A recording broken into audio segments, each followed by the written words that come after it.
Donc, bienvenue pour ce focus web du pôle Biomassif Central et qui aujourd'hui donne la parole à une structure invitée, donc le lycée agricole de Rochefort-Montagne, dans le Puy-de-Dôme, qui vous présentera son projet de pilotage de l'exploitation par le bilan carbone. Donc pour le bon déroulement de nos échanges, donc comme je vous disais, merci de couper vos micros et vos caméras. Pour information, le webinaire est enregistré, donc ça nous permettra de le remettre en ligne en replay ensuite pour les personnes qui n'ont pas pu se joindre à nous aujourd'hui. Et donc, vous pourrez poser vos questions sur le chat tout au long de la présentation de Mathilde. Donc, n'hésitez pas à poser vos questions au fur et à mesure. On pourra faire différents temps d'échange selon l'avancée de la présentation et selon les besoins. Donc les focus web du pôle bio Massif Central. Donc tout d'abord le pôle bio, vu qu'il y a un certain nombre d'entre vous ne nous connaissent pas, je pense. Donc on est une association reconnue d'intérêt général qui est située à Landes, à côté de Clermont-Ferrand, donc dans le Puy-de-Dôme. Et notre principal objet, c'est d'œuvrer au développement de l'agriculture biologique sur le Massif Central, donc pour une agriculture biologique plus locale et durable sur ce territoire. Donc le Massif Central, c'est un massif de 85 000 km² qui est composé de 4 régions et qui englobe 22 départements en entier ou partiellement. Donc ça va du Morvan en Bourgogne, Franche-Comté, jusqu'à l'Aveyron au sud environ à peu près, et du Limousin à l'ouest jusqu'aux portes de Lyon à l'est. Donc voilà, c'est un territoire assez vaste qui se caractérise essentiellement par des zones de moyenne montagne. Donc les focus web qu'on met en place, donc c'est le premier aujourd'hui. L'objectif, c'est avec vous de présenter des gros plans sur des résultats intéressants en lien avec l'agriculture biologique et ses pratiques, donc des résultats qui sont issus de la recherche ou du terrain. Donc aujourd'hui, on va présenter les résultats d'un projet porté par un lycée agricole. Dans de futurs focus web, on pourra aussi être amené à présenter des résultats de projets portés par le pôle bio ou d'autres partenaires que des lycées. Donc voilà, l'idée c'est de donner la parole à un certain nombre d'acteurs du massif, vous donner la parole aussi à vous pour approfondir et échanger sur les thématiques qui seront abordées sur ces différents rendez-vous en webinaire et qui sont réfléchis pour s'adapter à vos besoins. Donc on a construit un programme à partir de besoins qui ont pu être montés par nos partenaires de terrain.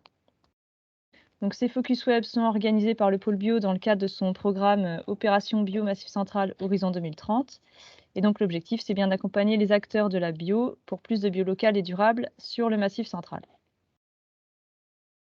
Donc voilà pour la petite introduction à ce webinaire d'aujourd'hui. Donc comme je vous le disais, aujourd'hui, on va vous parler plus spécifiquement du pilotage de l'exploitation par le bilan carbone, comme étant un outil pour les agriculteurs, mais aussi pour les futurs agriculteurs. Donc on a ciblé aujourd'hui pour ce rendez-vous plutôt l'enseignement agricole, avec la présentation de Mathilde Scampedelli, donc qui est chef de projet au lycée agricole de Rochefort-Montagne, dans le Puy-de-Dôme, et qui va vous présenter le projet mis en place sur le lycée et des actions pédagogiques qui sont proposées en parallèle aux élèves. Donc je vais laisser la parole à Mathilde et donc n'hésitez pas, comme je vous le disais, à poser vos questions sur le chat. Mathilde pourra vous y répondre au fur et à mesure. Merci. Bonjour à tous. Ok, alors je me présente, Mathilde Campedelli. Je suis chef de projet au lycée agricole de Rochefort-Montagne. Je vous présente très rapidement le lycée quand même pour que vous ayez un peu le contexte. C'est un petit lycée de moyenne montagne où il y a 180 élèves. On a une formation agricole et une formation environnement qui va du bac jusqu'en BTS gestion et protection de la nature. Au niveau de l'exploitation agricole, on est 100% en bio et on a 4 ateliers, donc un atelier bovin-lait, un atelier ovin-viande, un atelier de transformation fromagère et un atelier qu'on a créé qui s'appelle l'atelier puits de carbone et biodiversité. Et en fait, dans cet atelier, c'est dans le cadre de cet atelier-là en fait qu'on a créé le projet pilotage d'une exploitation par le bilan carbone. Donc, moi, je suis à plein temps sur ce projet. C'est des postes en fait de chef de projet qui sont financés par le ministère de l'Agriculture. Donc, c'est des missions à la base de 3 ans. Donc, le but, c'est de mener à bien ce projet. Je vous en parlerai un peu plus tout à l'heure de tous les tenants et les aboutissants. Et, mais moi, j'ai eu la chance d'avoir une prolongation. Donc, je fais encore, là, c'est ma 3e année et j'ai encore une année l'année prochaine pour finir ce projet. Ou au moins l'avancer à tel point que je puisse le transmettre facilement après à l'équipe enseignante. Voilà. Donc, ce que je vous propose aujourd'hui, c'est déjà de faire un petit point bibliographique pour essayer de remettre en contexte de pourquoi ce projet et pourquoi on s'intéresse à tout ça. Après, je vous présenterai le projet et je vous présenterai une action pédagogique qu'on a mis en place avec les enseignants. Donc, déjà, la question, c'est en fait pourquoi on s'intéresse à réduire les émissions de gaz à effet de serre. Je vous ai remis ici un petit schéma où on voit en fait comment ça se passe. Donc, en fait, le rayonnement solaire arrive au niveau de la Terre. Il y a une partie qui va être réfléchie et repartir dans l'espace et une partie qui va être retenue au niveau de l'atmosphère grâce au gaz à effet de serre, en fait, et qui va être retenu et qui permet, en fait, il faut le savoir, les gaz à effet de serre sont essentiels à la vie sur Terre. S'il n'y avait pas ces gaz à effet de serre, il ferait environ moins 18 sur Terre et donc, du coup, la vie ne serait pas possible. C'est important de le rappeler parce qu'on ne voit que le côté négatif des gaz à effet de serre, mais en fait, ils sont quand même essentiels. Donc, tout est une histoire d'équilibre, en fait. Voilà. Ensuite, je voulais qu'on parle un peu. Donc, une fois qu'on sait que ces gaz à effet de serre sont essentiels, qu'est-ce qui s'est passé? Ça, je ne reviens pas trop dessus, mais vous savez que depuis la révolution industrielle, il y a eu une augmentation de l'émission des gaz à effet de serre. Donc, on va voir lesquels sont intéressants, notamment en agriculture. Voilà. Et en fait, ces gaz à effet de serre vont avoir des impacts négatifs sur la planète et notamment sur le changement climatique. Donc là, ici, je vous ai mis un petit document sur en fait, les limites planétaires. En fait, les limites planétaires, ce sont les seuils que l'humanité ne devrait pas dépasser pour ne pas compromettre les conditions de vie favorables. Et en fait, vous voyez que si on regarde il y en a 9 limites planétaires qui sont représentées ici. C'est un document qu'on peut retrouver sur le site du gouvernement, si ça vous intéresse. Voilà. Et donc, du coup, on peut voir qu'au niveau du changement climatique, donc en vert, c'est les limites planétaires qui ne sont pas encore dépassées. En jaune, quand ça commence à être un peu compliqué et qu'on n'est pas loin de dépasser cette limite planétaire. Et en rouge, c'est quand la limite planétaire est dépassée. Donc, on peut voir qu'au niveau du changement climatique, on n'est pas loin de dépasser la limite planétaire. Mais aussi, c'est important de voir qu'on a dépassé clairement la limite planétaire au niveau du cycle de l'azote et du cycle du phosphore. Deux choses que l'on va retrouver dans l'agriculture, où l'agriculture va avoir un impact en tout cas. Et on peut voir aussi qu'on parle beaucoup du changement climatique, du climat, et qu'on oublie un peu le côté biodiversité. Mais en fait, si on regarde, on est vraiment dans le rouge au niveau de la biodiversité. Et voilà, c'était un petit zoom parce que on a pas mal de filières aussi au lycée environnement et il ne faut jamais oublier ce côté faut jamais oublier la biodiversité et le rôle que peut avoir la biodiversité en fait. Voilà. Du coup, si on regarde un peu, si on s'intéresse plus particulièrement à l'agriculture, donc ce document il date de 2004, mais en gros l'agriculture contribue à 13,5% aux émissions de gaz à effet de serre dans le monde. Donc ça, c'était en 2004. On peut voir que c'est quand même une part qui est non négligeable, mais qui reste quand même inférieure en fait à la part des industries et de l'énergie et de la déforestation. Mais il faut quand même agir en fait sur les émissions de gaz à effet de serre dans l'agriculture. Du coup, comment on peut réduire ces gaz à effet de serre dans l'agriculture? Donc la première chose qu'on doit faire pour savoir comment les réduire, c'est déjà combien on en émet. Donc le but, en fait, c'est ça le bilan carbone, c'est de quantifier les émissions de gaz à effet de serre. Donc c'est important que lorsqu'on fait un bilan carbone, de calculer l'empreinte carbone nette. Donc Les images que vous pouvez voir là, ce sont ce que j'ai repris en fait d'un logiciel qui s'appelle Cap2ER, qui a été développé par l'Institut de l'élevage, donc ici même et ici. Voilà. Donc l'empreinte carbone nette, en fait, c'est tout simplement une équation dans laquelle on va calculer toutes les émissions de gaz à effet de serre qu'on peut avoir sur une exploitation, auxquelles on va enlever le stockage de carbone. Et donc là, par exemple, vous avez un résultat d'une exploitation où 54% des gaz à effet de serre émis sur l'exploitation sont restockés. Donc, je vais vous dire maintenant les principaux gaz à effet de serre dont on s'intéresse dans l'agriculture. Donc, il y a le protoxyde d'azote, le méthane, CH4, et le dioxyde de carbone. Voilà, on ne prend pas en compte tout ce qui est fluoré, gaz fluoré, etc., qui sont une part infime en fait des gaz à effet de serre. En fait, ça, c'est les 3 gaz à effet de serre principaux. Et en fait, chaque gaz à effet de serre a ce qu'on appelle un potentiel de réchauffement global. Donc, le CO2, il est de 1, son potentiel de réchauffement. Le méthane, il est de 25, donc il réchauffe 25 fois plus que le CO2. Et le protoxyde d'azote, 298 fois plus. C'est-à-dire que pour une même émission de CO2, méthane et protoxyde d'azote, on va avoir un pouvoir de réchauffement complètement différent. C'est pourquoi tous les bilans carbone sont exprimés en équivalent CO2 pour pouvoir avoir une unité de mesure. Maintenant, si on s'intéresse aux différents postes d'émissions qu'on peut avoir dans une exploitation agricole, donc il va y avoir les machines agricoles. Donc là, c'est consommation de carburant et d'énergie. Donc tout ça est pris en compte, l'électricité. Voilà, carburant, électricité. L'alimentation va être prise en compte. Donc, si on achète des aliments à l'extérieur, ou alors la production de l'alimentation avec nos cultures, que ce soit des prairies ou alors des céréales, voilà, tout ça est pris en compte. Il va y avoir aussi la fermentation entérique. Donc ça, c'est principalement des émissions de méthane qui sont dues aux animaux, aux ruminants. Voilà, et il y a aussi les effluents qui vont jouer un rôle essentiel dans les émissions aussi de protoxyde d'azote et de méthane.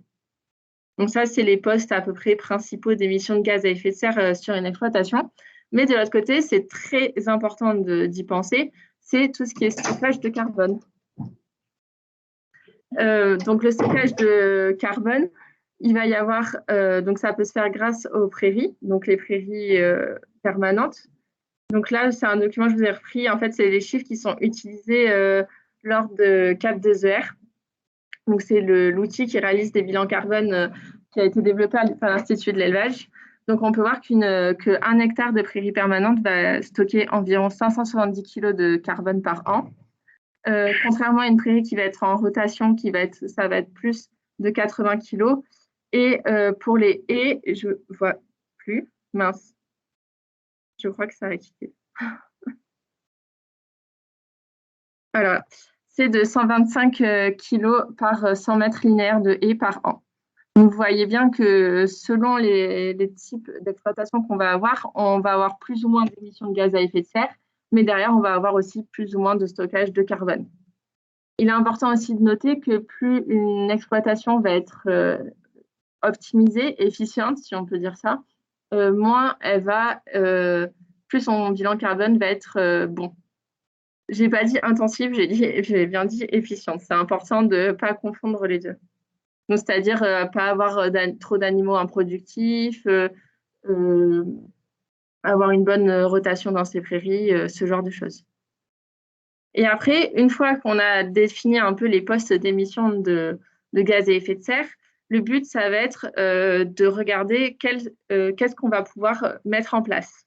Donc là, c'est un petit document qu'on a réalisé avec la directrice d'exploitation qui correspond à ce que nous, on a sur notre exploitation. Donc, en fait, par exemple, si on se dit on veut améliorer notre bilan carbone, on va regarder ce qu'on peut faire au niveau des haies.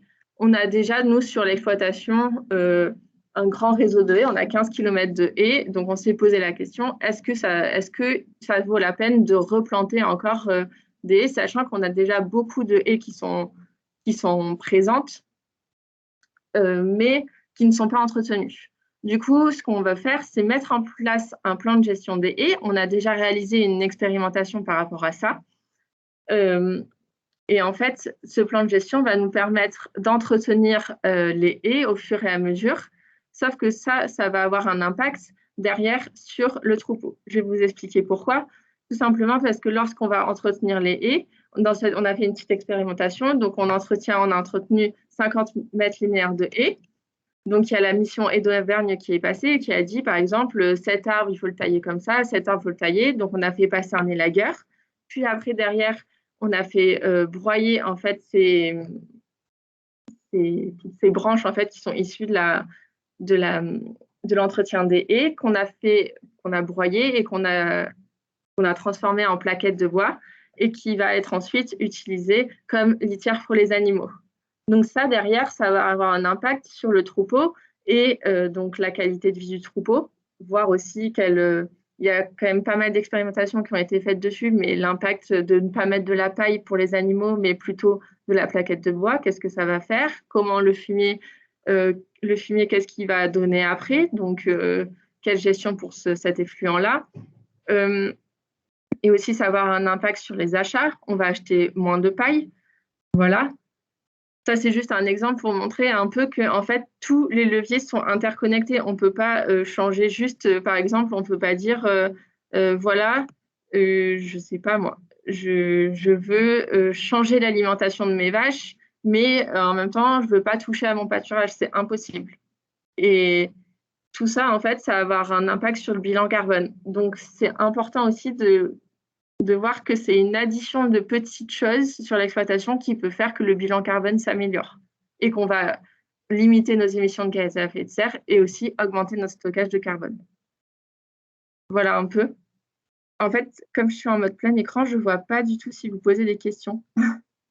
Ah, c'est bon.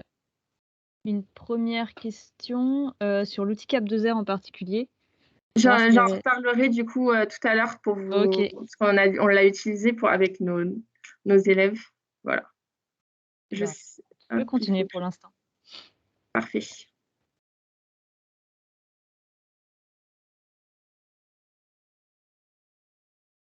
Voilà un peu tout ce qu'on a eu comme idée avec la directrice d'exploitation sur notre exploitation. Ça serait une autre exploitation. Ce ne serait pas forcément les mêmes choses. Voilà. Donc maintenant qu'on a fait un petit peu un point sur ce qu'était le bilan carbone, pourquoi on s'intéresse à cette thématique-là, on va faire un point un peu sur le projet. Donc en fait, le projet, il a démarré il y a bientôt 3 ans maintenant. Et il y a eu plusieurs étapes. Donc, tout d'abord, il a fallu faire une grosse étape de bibliographie. J'aime bien le rappeler parce que c'est quand même, en fait, le bilan carbone, c'est quelque chose qui est, si je puis dire, un peu à la mode. Il y a beaucoup d'agriculteurs qui en parlent. On en entend beaucoup parler, mais en fait, il y a beaucoup de données, mais comment dire, c'est encore un peu, on tâtonne, quoi. Même la recherche tâtonne autour de cette thématique. Donc, c'était important de faire pas mal de bibliographie. Et après, on a eu le choix de choisir un outil de diagnostic. Parce que le but initial du projet, quand on m'a embauché, c'était il faut que tu crées un outil pour faire le bilan carbone des exploitations. Et suite à cette phase de recherche bibliographique, je me suis rendu compte que je n'allais pas réinventer l'eau chaude, sachant qu'il y avait beaucoup de chercheurs qui travaillaient déjà sur cette question-là. Et on a fait le choix de prendre l'outil Cap2ER, qui est l'outil développé par l'Institut de l'élevage. C'est un outil, alors, il peut être un peu controversé, si je puis dire, parce qu'il est un peu... C'est pas l'outil qui va faire le bilan carbone le plus précis des exploitations, il en existe d'autres. Mais c'est un outil déjà qui est très répandu sur le territoire, qui est facile d'utilisation et qui prend seulement 2h30 à faire avec les agriculteurs. Donc voilà, c'est aussi un choix c'est aussi un choix parce je peux pas passer des heures et des heures avec les agriculteurs à faire le bilan carbone. Et donc, du coup, c'était l'outil qui me paraissait le plus performant. Donc, ça a été choisi lors de comités parce qu'il y a une certaine gouvernance dans le projet. Donc, il y a un comité de pilotage avec des acteurs de la recherche notamment. Et donc, du coup, ils ont validé ce choix de prendre cet outil-là. Et le but après, ça a été donc 2 phases. Donc, de diffuser l'outil et de le tester dans des exploitations agricoles. Donc, actuellement, en fait, je suis 8 exploitations sur le territoire, volontairement des exploitations qui sont soit en bio, soit dans des pratiques agroécologiques. Parce que le but, c'est de pousser un peu plus l'outil, de voir quelles peuvent être ses faiblesses, si je puis dire, dans des systèmes que l'on considère déjà assez vertueux. Voilà. Et en même temps que je réalise des bilans carbone dans ces 8 exploitations, je réalise aussi des diagnostics prairies pour notamment travailler sur cette thématique-là plus précisément parce que c'est la ressource des exploitations du Massif central, l'herbe. Voilà. Et on fait aussi des analyses de sol, des analyses d'effluents et aussi on travaille sur le parasitisme des animaux. Donc tout ça, c'était le but au départ de faire un petit état des lieux de chaque système, de chaque exploitation que l'on a, qui en apparence peut sembler d'ailleurs un peu, les 8 exploitations peuvent sembler proches, mais en fait elles sont toutes très différentes. Et après de travailler avec ces agriculteurs sur des leviers à mettre en place dans leurs exploitations et de voir qu'est-ce qu'on peut en tirer comme levier, on dirait type, ou qu'est-ce qui peut être mis en place en fait. C'est pour essayer de donner des indices pour d'autres agriculteurs. Et le but aussi, dans un deuxième temps, ça ce que je vais faire principalement l'année prochaine, c'est essayer d'adapter cet outil à l'agriculture de moyenne montagne. En fait, comme on a vu tout à l'heure, pour les prairies permanentes, il y a seulement une valeur de stockage de carbone, alors qu'en fait, selon la typologie des prairies, on va avoir du stockage de carbone différent, ce qui peut fausser en fait un peu les résultats ou le stockage de carbone réel qu'il peut y avoir dans nos exploitations en fait. Et donc, le but, ça va être notamment de créer des petits modules, ça c'est en partenariat avec l'Institut de l'élevage, pour améliorer, pour rendre plus performant l'outil sur certains thèmes. Et derrière, en parallèle de ça, il y a aussi tout un volet expérimentation. Donc là, je vous ai parlé vite fait de notre expérimentation avec les plaquettes de bois. Et il y a tout le volet enseignement. Donc là aussi, le but, ça va être de transmettre en fait toutes ces connaissances et de faire travailler nos futurs agriculteurs, mais pas que. Notamment, je vais vous présenter tout à l'heure ce qu'on a fait avec une filière environnement, travailler autour de cette thématique-là et de voir qu'est-ce que ça peut nous apporter.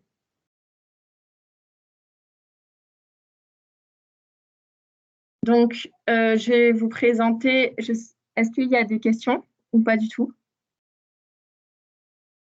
On y reviendra peut-être à la fin. Donc, c'est toujours en lien avec Cap de Zère, Claire Durox.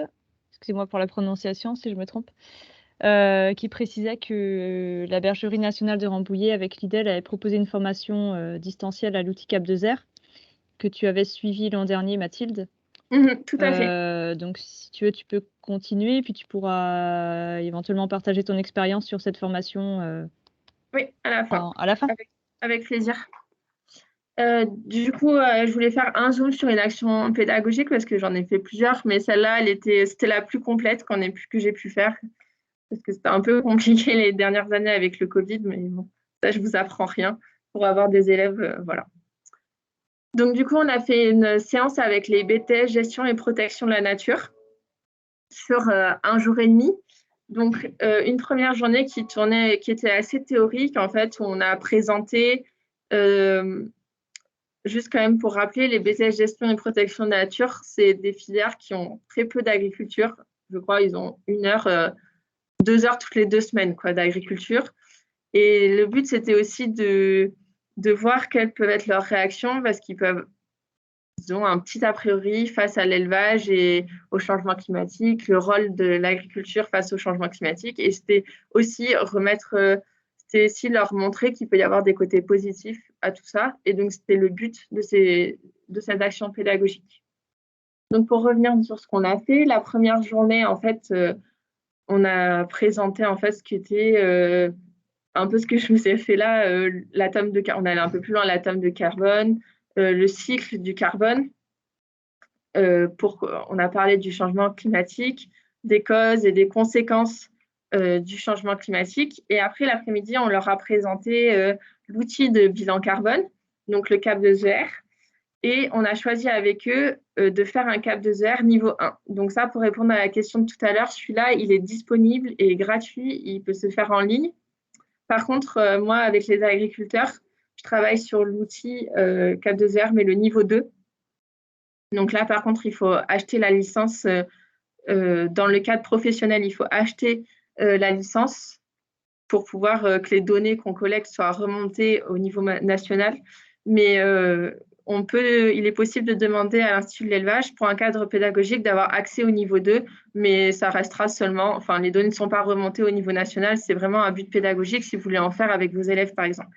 Voilà. Donc, l'après-midi, je disais, on leur a présenté le bilan carbone et on a mené une réflexion autour de l'exploitation agricole, donc les leviers, un peu ce que je vous ai montré, les différents leviers qui peuvent être mis en place, etc. Et les recherches qui ont été faites autour de ça. Et le lendemain, la deuxième journée, du coup, on leur a fait réaliser le bilan carbone. Donc, c'était assez intéressant parce que pour des personnes qui ne connaissent pas l'agriculture, on avait peur que ça soit un peu abstrait et en fait, on les a fait chercher dans des documents comptables, dans pas mal de données, calculer un peu, trouver dans les factures les différentes données parce qu'ils nous demandent la quantité d'aliments achetés, donc que ça soit du fourrage ou des concentrés, la quantité d'électricité consommée, la quantité de carburant. Ils nous demandent plein d'informations aussi autour des animaux. Donc nous, on a fait seulement sur l'atelier bovin-lait. Donc, les périodes de reproduction des vaches, quand est-ce qu'elles sont en bâtiment, à l'extérieur quand est-ce qu'elles sont dehors, le type d'effluents qu'on peut avoir. Donc, tout ça, c'est des données qui sont intéressantes. Voilà. Et donc, du coup, on leur a fait calculer le bilan carbone et on a discuté autour de ça. Je vais vous présenter après les résultats, comme ça, vous aurez une idée de à quoi ça ressemble un peu à un bilan carbone, une sortie de CAP 2R. Et enfin, on a fait un petit jeu, si on peut dire ça comme ça. On a calculé les émissions d'une vache en termes de CO2 et on a calculé le nombre de mètres linéaires de haies qu'il faudrait pour compenser les émissions d'une vache. Voilà. C'était pour avoir un petit truc pratico-pratique pour ces filières nature. Voilà. Donc, là, je vous présente, je ne vous ai pas tout mis, mais je vous ai mis les éléments essentiels du bilan carbone. Donc là, c'est le bilan carbone de la ferme qu'ils ont fait, les BTS. Donc là, c'est le niveau 1. Donc nous, on peut voir que sur notre ferme du lycée, on a 43% de nos émissions de gaz à effet de serre qui sont compensées. Donc c'est plutôt un résultat qui est pas trop mal. C'est pas le meilleur que l'on ait. Le meilleur, je vous l'avais présenté tout à l'heure, c'est 54%, mais c'est sur un atelier bovin viande. Voilà. Et ce que l'on peut retenir aussi, donc là, c'est les différents postes d'émissions de gaz à effet de serre que je vous ai présentés tout à l'heure et le stockage de carbone. À chaque fois, en fait, ce qui est pas mal avec cet outil, en fait, c'est la présentation des résultats, ça peut amener à pas mal de réflexions. Ou en vert clair, c'est la référence, et en vert foncé, ça peut être c'est notre atelier. Donc à chaque fois, on peut se comparer. Donc la référence ici, c'est un élevage laitier de moyenne montagne herbagé. Donc c'est un système équivalent au nôtre. Donc, on peut voir à peu près les postes où on n'est pas très bon. Donc, nous, on peut voir qu'il y a une grosse dépense de carburant et d'électricité. Au niveau de la gestion des effluents, pareil. On a une petite... Et de toute façon, c'est intéressant parce que c'est les postes, en fait, que l'on retrouve nous-mêmes quand on décrit notre exploitation et qu'on cherche les points faibles. Et ben, les points faibles qui ressortent, c'est la gestion des effluents. On a une petite fosse à lisier qui fait qu'on ne peut pas optimiser correctement l'épandage. Pareil pour le carburant et l'électricité, on a 2 sites distants, donc du coup on consomme pas mal et un parcellaire très éclaté, donc on consomme beaucoup de carburant.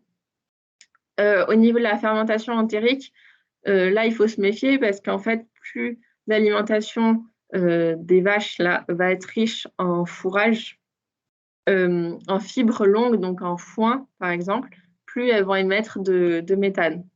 Donc, par exemple, un des leviers d'action qu'on pourrait mettre en place, ça serait de supprimer toutes nos prairies, de mettre du maïs et de leur donner du maïs en silage. C'est ce qu'on va bien sûr pas faire, mais c'est pour ça qu'il faut un peu, enfin, il faut pas prendre tous les critères au pied de la lettre, il faut un peu réfléchir. Voilà. Mais là, le critère fermentation entérique chez nous, il est principalement dû à ça, en fait, à l'alimentation, en fait, qu'elle mange principalement des fibres longues, donc du foin ou de l'herbe enrubanée. Et par contre, là aussi, donc cette petite réglette, ça permet de nous comparer à un élevage laitier équivalent. Donc, il faut faire attention aussi, surtout aux unités, parce que tout est ramené dans ces cas-là au litre de lait produit. Donc, forcément, plus on va produire du lait, plus nos indicateurs vont être bons, forcément. Donc, c'est attention à ne pas prendre ça comme un signe d'intensification des systèmes. Et après, si on regarde un peu le stockage de carbone, on peut voir qu'on a une grande part de prairies permanentes, donc 110 hectares au total. Il y en a une cinquantaine juste pour l'atelier bovin-lait. Et ça, c'est le linéaire de haies. Donc, voilà, on est un peu au-dessus. Et donc ça, en fait, on l'a fait analyser par nos BTS GPN et on leur a posé des questions comme, par exemple, est-ce que vous pensez que ça peut être intelligent pour gagner, j'en sais rien moi, en autonomie alimentaire pour acheter moins d'aliments, là, de planter, de retourner une prairie permanente et de planter des céréales.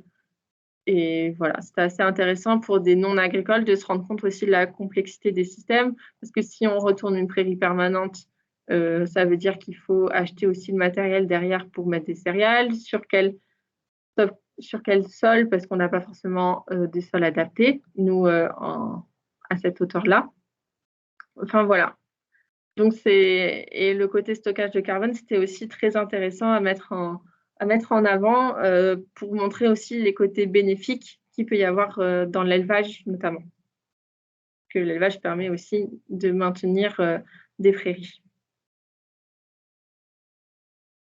Voilà un peu. Et pour conclure, du coup, j'aimais bien ce petit schéma qui montre qu'on a souvent les yeux rivés sur les émissions de carbone et au niveau des exploitations, mais il ne faut pas oublier tout le reste. Et notamment, nous, sur l'exploitation, on n'oublie pas, enfin, la directrice nous le fait bien, nous, comment dire, me le dit souvent, il ne faut jamais oublier la santé, donc notamment les conditions de travail qu'il peut y avoir et d'autres choses. Bon, là, c'est un graphique un peu plus général, mais nous, on prend sur notre exploitation en compte les conditions de travail, la pénibilité au travail, la biodiversité, parce qu'on peut dire on veut améliorer notre bilan carbone, et ben, on plante des haies monospécifiques avec l'essence qui va stocker le plus de carbone, mais il ne faut pas oublier tout ça, la biodiversité derrière. Et donc là aussi, ce graphique reprenait un peu tout ce qu'on a vu un peu au début aussi. Voilà, c'est important le bilan carbone, mais il n'y a pas que ça. Voilà un peu ce que je voulais vous dire aujourd'hui. Je ne sais pas si vous avez des questions. Merci Mathilde. Avec plaisir. Alors effectivement, il y a quelques petites questions. Donc les premières, donc sur l'outil Cap2R en tant que tel. Donc tu as répondu sur l'accessibilité des versions niveau 1 et 2.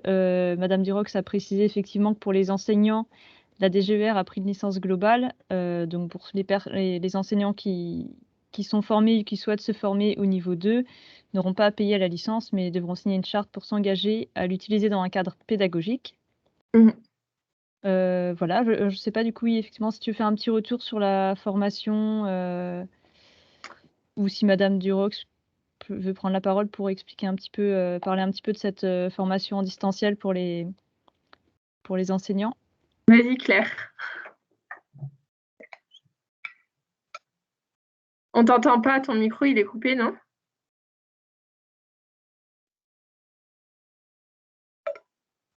Non, on entend.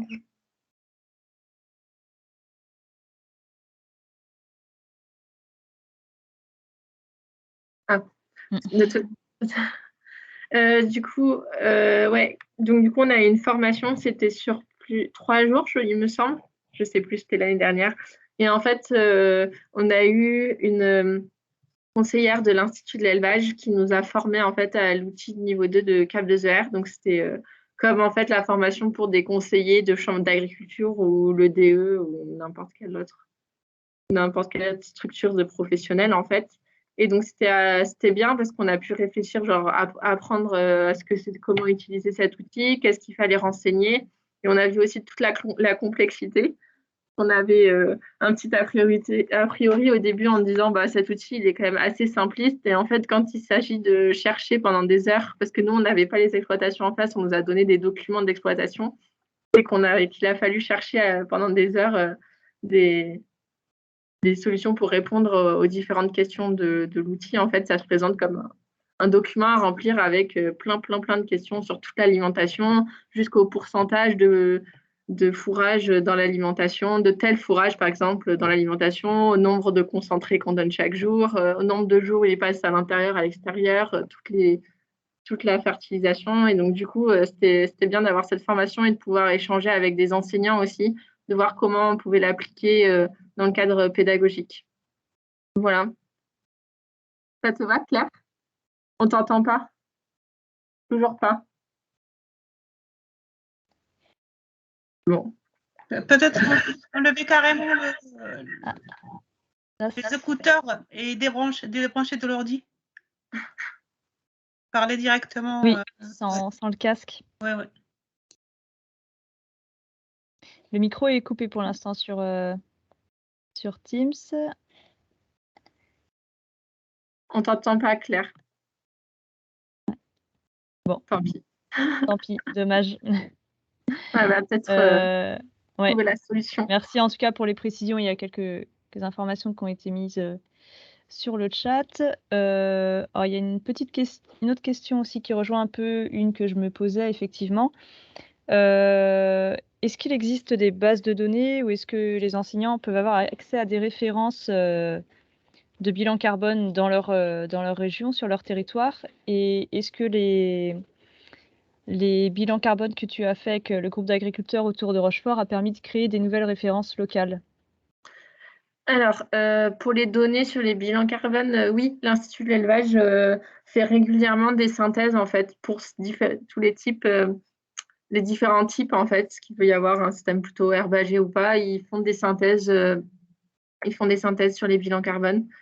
Et j'ai plus les détails, mais c'est assez bien fait. Voilà. Par contre, un système herbagé, il peut y avoir un système herbagé moyenne montagne, ça peut être très bien du massif central comme d'autre part en fait. Donc ça peut être un peu la limite de leur synthèse. Voilà, et des groupes qui peuvent faire. Et après, est-ce que les 9 agriculteurs ont servi à faire de nouvelles références locales? Je suis en train d'y travailler. Voilà, je n'ai pas encore fini du tout. C'est ce que je vais faire l'année prochaine. Et là, je suis en train de voir quels indicateurs références je pourrais créer à partir de ce petit groupe, parce que ça reste quand même un petit groupe d'agriculteurs. C'est un petit échantillonnage. Voilà, ça répond aux questions. Ce point-là, oui, très bien. Merci. Il y avait une autre question. Est-ce qu'on peut dire qu'une exploitation agricole conduite en bio avec une production animale, avec un atelier animal, produit plus de gaz à effet de serre qu'une production maraîchère ou en arboriculture? Et est-ce que les prairies permanentes sont finalement des bons modérateurs de ces effets, de ces émissions de gaz à effet de serre?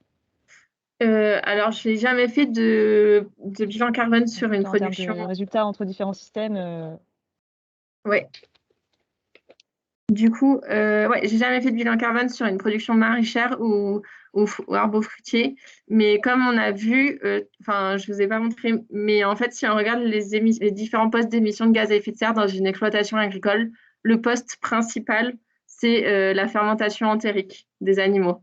Donc, j'imagine, on ne voit pas sur ce graphique-là, mais c'est présenté dans les résultats de CAP2R, mais donc, j'imagine que si le poste principal des émissions de gaz à effet de serre sur l'exploitation, c'est les animaux, j'imagine que si on les enlève, on gagne. En tout cas, on a moins d'émissions de gaz à effet de serre. En tout cas, si on n'a pas d'animaux, on n'aura pas d'émissions de méthane. Voilà.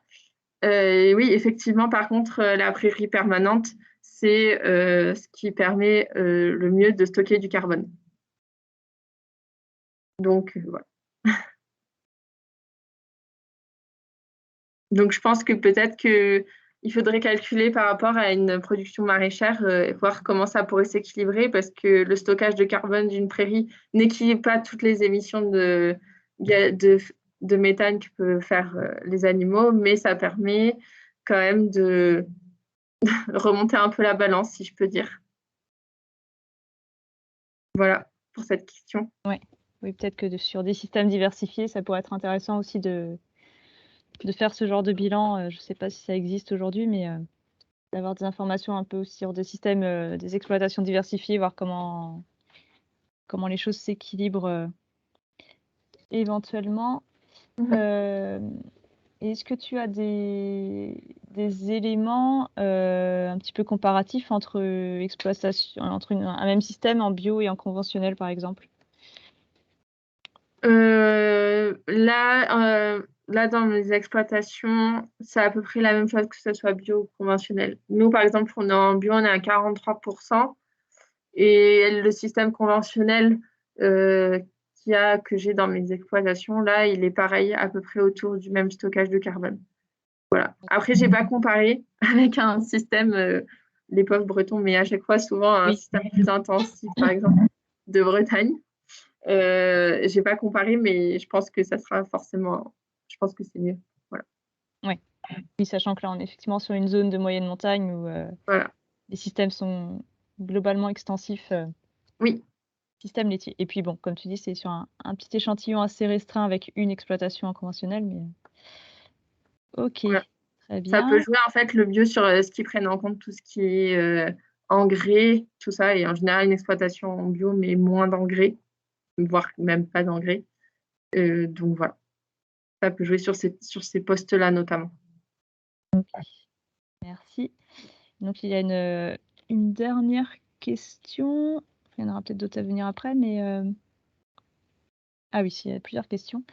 Donc une question de Véronique Stangret. Quels étaient les autres outils qui pourraient être utilisés sur les exploitations pour justement pour faire des bilans carbone? Tu as dit que tu nous as expliqué toi pourquoi tu avais choisi Cap2R. Oui. Est-ce que tu peux nous parler rapidement ou au moins nous citer les autres outils que tu aurais en tête? Alors j'ai oublié certains noms. Alors il y avait un outil plus simple qui avait été développé, je crois, par l'ADEME. Je ne sais plus comment il s'appelait, Diater peut-être, non, je ne sais plus comment il s'appelait, mais il était plus simple et plus obsolète pour le coup.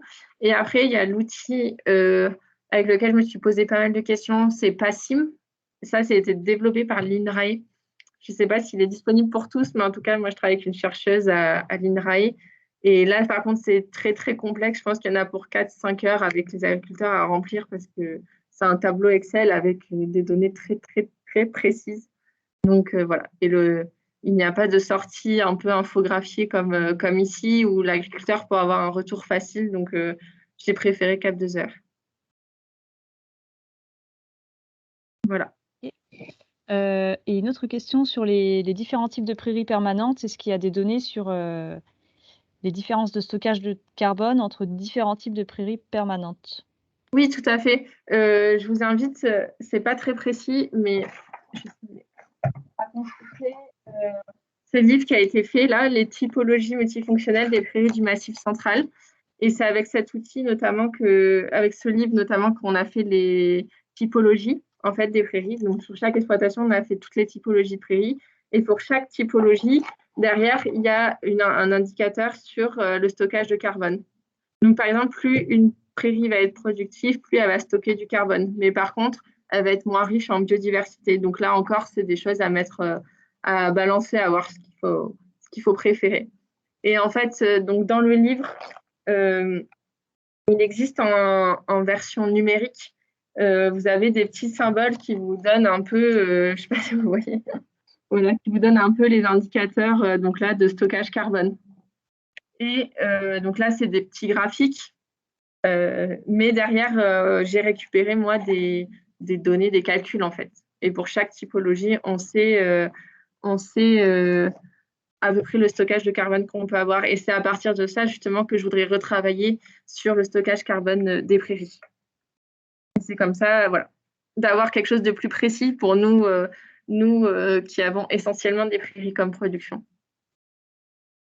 Merci. Et donc un peu en lien avec ce thème, Claire nous précise qu'il y a des vigilances à avoir aussi sur les chiffres de stockage dans les prairies longue durée. Et elle nous a mis un lien dans le chat sur les données récentes de l'INRAE dans le cadre de l'étude 4 pour 1000 qui a été réalisée en 2019 et qui pour le coup revenait sur des résultats de 2013 et les nuançait. On a encore une petite question. Est-ce qu'il y a des outils qui seraient plus adaptés, en particulier aux exploitations avec un méthaniseur? Je sais que Cap2R prend en compte, demande s'il y a un méthaniseur ou pas.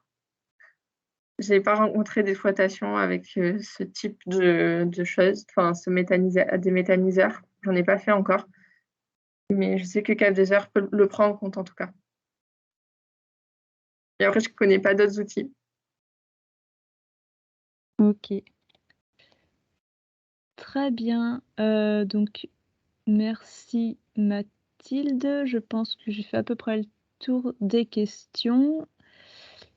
Si j'ai oublié personne, Claire est en train de repréciser des petites choses dans le chat, donc il n'y a pas de souci.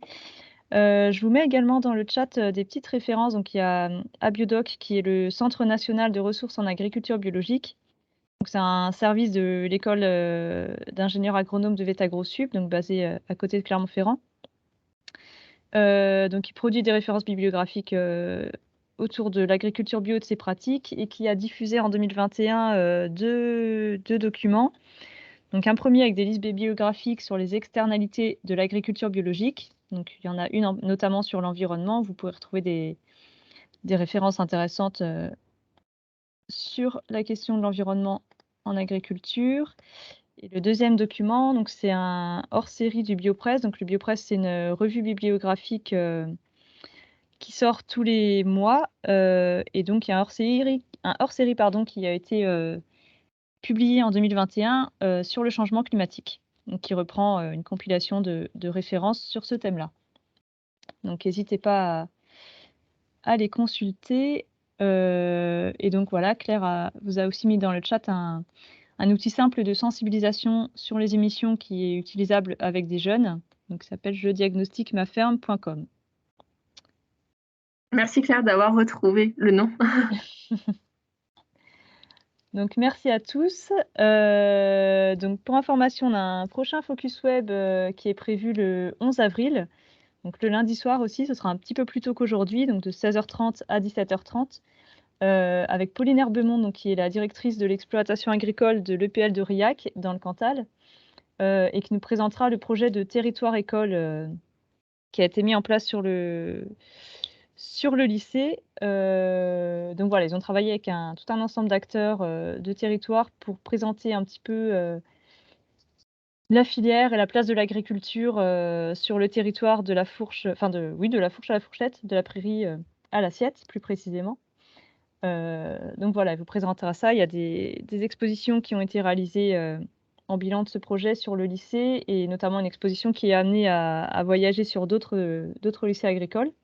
Donc si jamais ça vous intéresse, n'hésitez pas à vous joindre à nous. Je vous renverrai les liens et les informations d'ici le mois d'avril.